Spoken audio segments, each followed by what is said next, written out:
Welcome to another episode of Team Anywhere, where CEOs, leaders, and experts at building teams, companies, organizations, and amazing cultures share how to lead from anywhere in the world. I'm your co-host on the East Coast, Ginny Bianco Mathis. And I'm your co-host on the West Coast, Mitch Simon.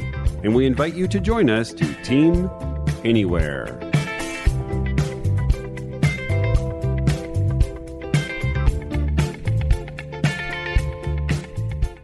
Do you wish it were simpler to become a stellar leader faster?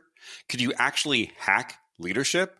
Well, Bill Treasurer, author of Leadership 2 Words at a Time, Simple Truths for Leading Complicated People, and the first full-time internal executive coach at Accenture, has the answer. In his book, Leadership 2 Words at a Time, Bill has figured out what to focus on in simple 2-word phrases. By learning how to lead self, lead people, and lead work, you'll be able to quickly and effectively lead anywhere.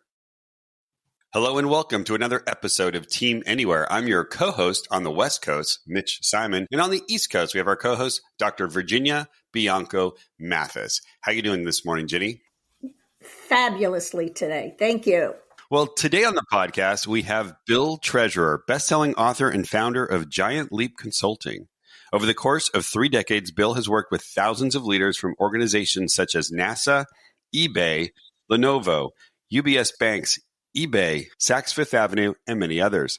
Prior to founding Giant Leap, Bill was Accenture's first full-time internal executive coach. Bill's newest book, Leadership 2 Words at a Time, Simple Truths for Leading Complicated People, provides actionable and relevant advice to today's emerging leaders.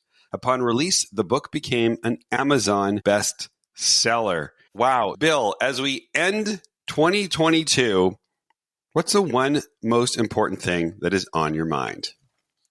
Such a good laser question. First of all, it's good to be with you, Jenny, Mitch. I'm looking forward to this time we're going to spend together. The thing for me that's most important right now, I really had to sit with that to think of that. And what I came up with is staying objective. There's a lot of noise out there. There are a lot of vying for our attention and a lot of twisted narratives trying to get us caught up in their narratives. And it's hard to find out what is the truth anymore. I remember years ago, the term truthiness. Well, I would like to try to get past truthiness. And what do I actually see when I take facts and when I assimilate information? Am I remaining objective or am I being swayed towards a point of view that somebody has a motive for making me have that point of view? And I think it's really hard today. And I think it becomes a wedge in our society. And I think for me, just staying objective so that I can be an individual in this world without too much imprint of other people trying to persuade me to be what they want me to be. I think it's really important at a time, especially for leadership, to remain objective because there are so many voices and opinions out there. And the greatest thing a leader can do is just bring us, down to earth, what's actually really happening so that we can actually move from the truth. I love that. Yeah. You say your new book serves as the playbook for new leaders. So what makes transitioning into a new leader role so challenging? And how does your book help new leaders with that transition? So it's a really tough transition. A lot of times we get put into a leadership role because we're really good at something. We're really productive. People see us going the extra mile. We're conscientious. We deliver and add value. And somebody says, that person, let's give them a team of people. Let's put them in charge of people. So they got there through their own individual contribution. And we literally call them individual contributors. And then we give them people to be responsible for. And so what happens a lot of times is we default to what got us successful as an individual contributor, being productive, knowing my work inside out. And we start doing that for the people that report to us. We try to know their jobs a lot. We sort of get into their stuff. Sometimes we don't delegate to them. We start getting subsumed by trying to know more than we can know as the strategy for success, because it's what worked when we were an individual contributor. So this book is the playbook to say, stop, don't get subsumed. Because what happens is that you flounder and then you start not enjoying. You take the joy out of leadership, and some people give up at that point or question their own self and lose confidence. So this book is like, here's some essential stuff gathered over thousands of conversations and interactions with leaders about what works and what to avoid. And it can serve as the playbook. As you know, both Ginny and Mitch, I'm sure you are aware, a lot of leaders will complain later on that, hey, nobody handed me a playbook. Well, this is the playbook that new leaders, if they follow this guided path, they increase their likelihood of enjoying leadership and not just becoming a leader, but staying a leader. Okay, so we're just 5 minutes into the podcast. I just want to know for our listeners, give us one of the plays. So there's a lot of two-word sort of ideas, and the book is broken into 3 central ideas, and the idea is about leadership fitness. And if you want to be fit to lead, you've got to do 3 things, and this is how the book is organized. First, you've got to lead yourself. Yes, the stuff that you did as an individual contributor matters. You have to have personal discipline. You have to use your time wisely. You know how to set and prioritize goals, and you need to be self-evaluative. You need to know who you are, leading yourself. The second thing is you've got to lead people. And leading people is not the same as leading yourself. You got to create psychological safety for them. You have to make sure that you're clear on your expectations. You need to pull them in on setting goals and helping them define the path to do their work. And you got to spend individual time with them.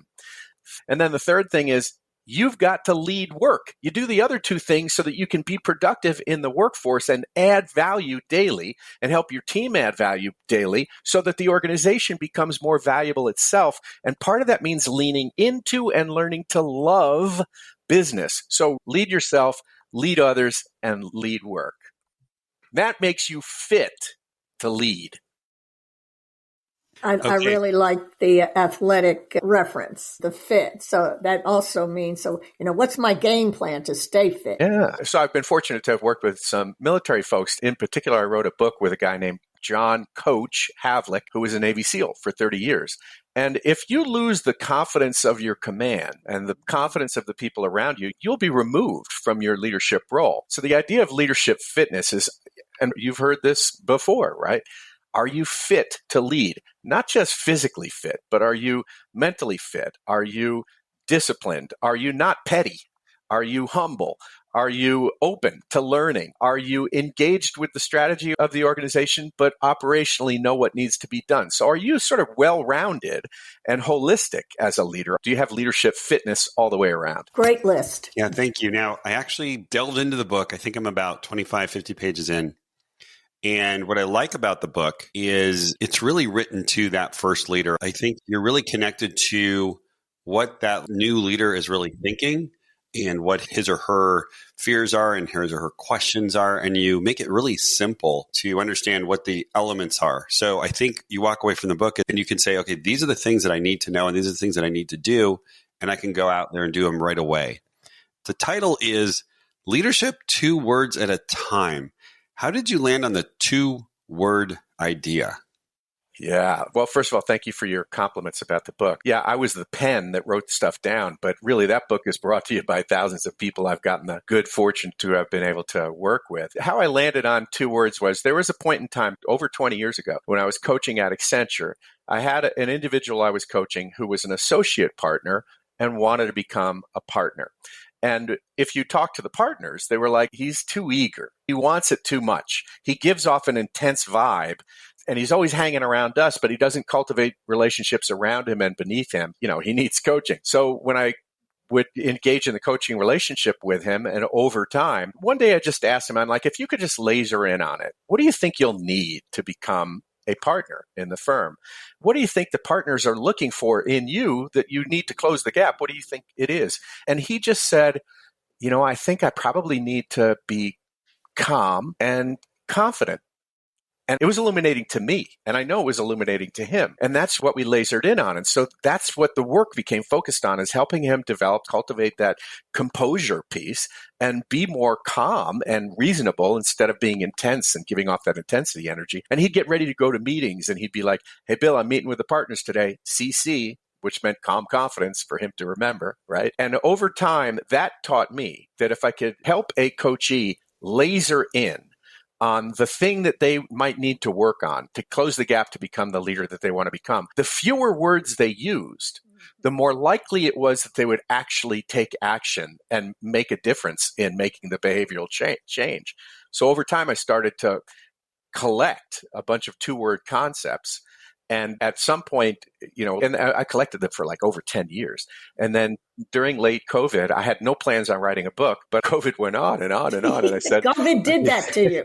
Yeah. I was like, you know what? I might as use, remember that book idea I had way back when? And I started putting it down to paper. What are the essential two-word concepts that if I were new in the workforce and new in a leadership role, that I'd want to know? And that's sort of how it gave birth. Great. So can you go deeper into some of the two words ideas? So if we would go through lead self, lead people, lead work, what are some of your favorite chapters in there that you could illuminate for us, for our listeners? Yeah, thanks for connecting it to the chapters. So I'm going to take one from each one of the segments. So the very first chapter in the book, and it's positively Socratic, and that is know thyself.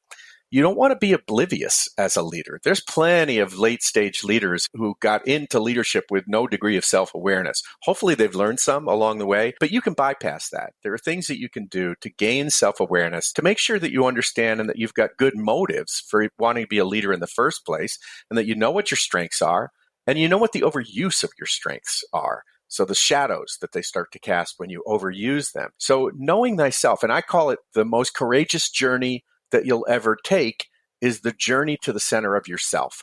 Hopefully you do that with counseling. Hopefully you do it with coaching. Maybe you do it with therapy. I'm a big advocate of and beneficiary of therapy. So I think that knowing thyself is crucial. And that's in the leading self category. In the leading others and the leading people category, creating safety. There's been a lot of popularity around the idea of psychological safety, and I think it's great. And I was writing about it in one of my books back in 2008, the importance of creating psychological safety so that you build trust with people and so that people aren't afraid to come to you with information that you might need to do a better job as a leader. And part of that cultivating of safety means you not flying off the handle when somebody makes a mistake that's honestly made, and for you to have sort of a reasonable demeanor. And in fact, deputize people to tell you the truth. There's McKinsey, the great strategy company, talks about the obligation to dissent. You want to make sure that people on your team know that it's safe enough that they can express themselves and be themselves without fear of you chopping their heads off. And then in the area of get work, it may seem simple. It's the only chapter in the book that I didn't have a subtitle for, because to me, the title was just self-explanatory. And that is, you lead yourself, you lead people. At the end of the day, get results. You have to get results. It's nice that you want to take care of people. It's nice that you want to make sure that you're concerned with your own ambition and climb, but you've got to get results. It's why they put you in a leadership role, to solve problems, to capitalize on challenges and opportunities, and you have to deliver value. And that's how you're going to be judged. In the same way that a coach of a sports team is judged by wins and losses, you're going to be judged by did you or did you not, through how you motivated your team, through your own self-discipline, get results. And so you do those three things: know thyself, create safety, and get results.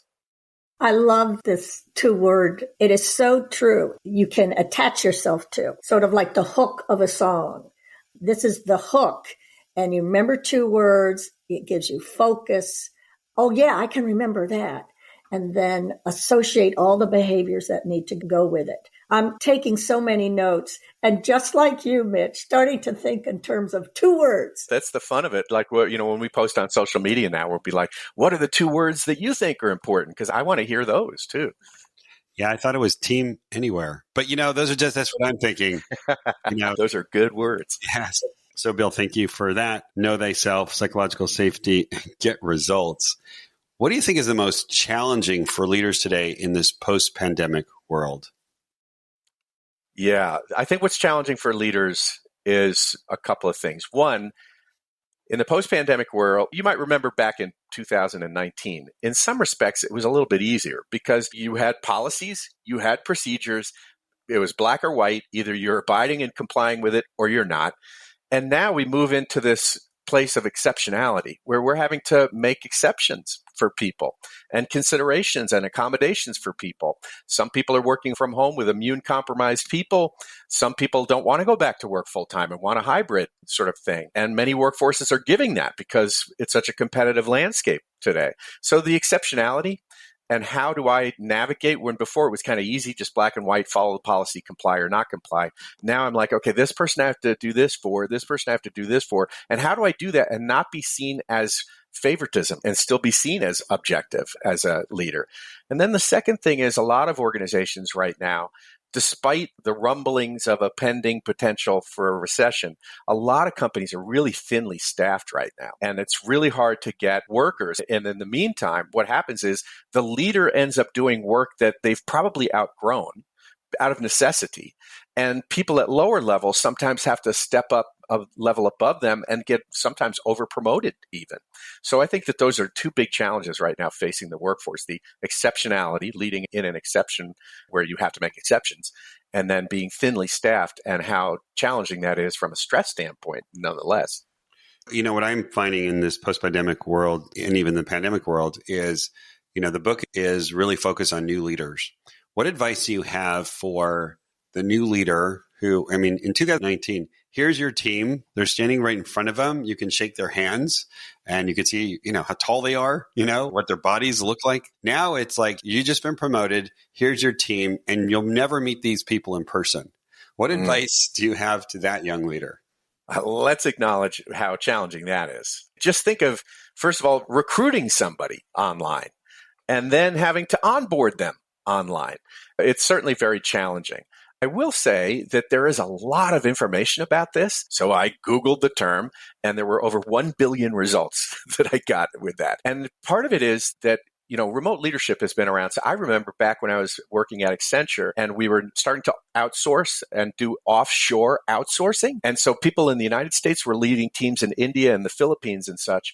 And that's really the first exposure to remote leadership.